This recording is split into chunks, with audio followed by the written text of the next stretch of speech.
বিখ্যাত কোম্পানির অরিজিনাল জুতো কিনতে গেলে কমপক্ষে আপনাকে 4,000 থেকে 5,000 টাকার আশেপাশে খরচ করতে হবে। তবে ওই জুতোর নকল প্রোডাক্ট কিনতে গেলে 500 থেকে 1,000 টাকার আশেপাশে হয়ে যাবে। আর এই ব্যাপারটা শুধু জুতোর মধ্যেই সীমাবদ্ধ নয়, কোনো ভালো জামা কাপড় অথবা কোনো দামি ঘড়ির ক্ষেত্রেও নিয়মটা একই।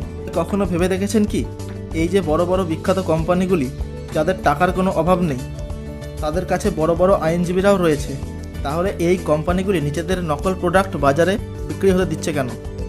প্রতিবারের মতো নতুন কিছু ইনফরমেশনই দেবো, তাই ভিডিওটিকে লাইক এবং চ্যানেলটিকে সাবস্ক্রাইব করে নেবেন।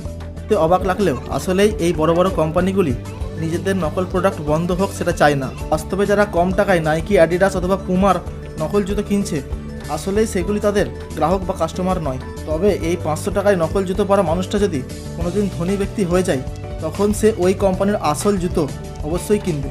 আর এইভাবেই নকল প্রোডাক্ট থেকে বড় বড় কোম্পানিগুলির বিনামূল্যে বিজ্ঞাপন হয়ে যায়।